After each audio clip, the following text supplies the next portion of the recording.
What a night at UFC 322.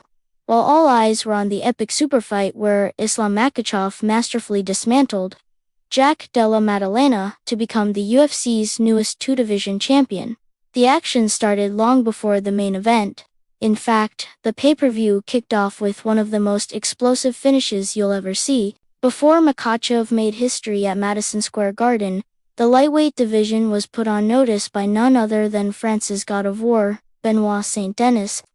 He stepped into the octagon against the highly respected veteran Beneil Dariush and, well, if you blinked, you missed it. An absolutely brutal knockout in just 16 seconds. This marked Saint-Denis's third straight finish, and, get this, every single one of those wins has come inside the distance.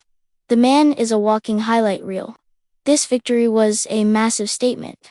Not only did it catapult him back into the title conversation, but it also put him in some legendary company. With that devastating KO of Dariush, Saint-Denis racked up his 8th finish in the UFC since 2021. Who else has 8 finishes in that time frame? Only 2 of the biggest names in the sport, the new double champ Islam Makhachev and the light heavyweight king Poatan Pereira. That's the level we're talking about now. Saint-Denis isn't just winning, he's finishing fights at a rate that matches the most dominant champions in the promotion. Let's not forget the rollercoaster journey Saint-Denis has been on. The year 2024 was tough for him. He suffered a devastating loss to Renato Moicano just 6 months after being knocked out cold by the one and only Dustin the Diamond Poirier at UFC 299.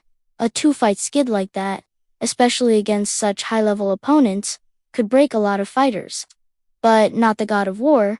He dusted himself off and came back with a vengeance. He secured a submission win over Kyle Propolic, followed it up with another submission against Mauricio Ruffi, and then capped it all off with this incredible 16-second knockout at UFC 322. It's the kind of comeback story that makes you love this sport.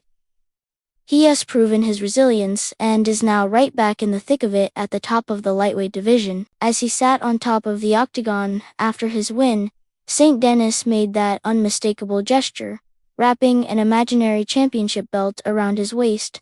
He knows what he wants, and he's not afraid to show it.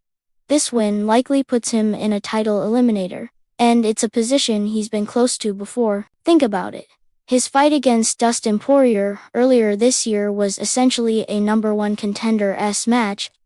It was Poirier's emphatic knockout of Saint-Denis that earned him the title shot against Makhachev. Had that fight at UFC 299 gone the other way, if Saint-Denis had been the one to get his hand raised against the Diamond, he would have been the one challenging for the lightweight title. He would have faced the very man who closed out the UFC 322 show, Islam Makhachev. It's a classic what-if scenario. He was just one win away from a date with the Dagestani legend. But now, with Makhachev conquering the welterweight division, the lightweight throne has a new successor in line, Ilia Topuria. While Saint-Denis missed his chance to fight Makhachev for the 155-pound belt, he's now perfectly positioned to make a run at the new king. A fight between the relentless pressure of Benoit Saint-Denis and the slick, powerful boxing of Ilia Topuria would be absolute fireworks.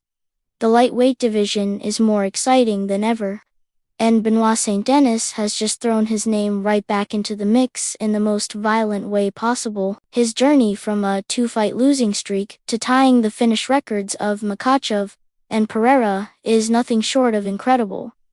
What do you guys think is next for the God of War? Should he get a title eliminator, or does he deserve a direct shot at the belt? Let me know your thoughts down in the comments. Thanks for watching, and if you love all things MMA, make sure to hit that like button and subscribe for more content. We'll see you in the next one.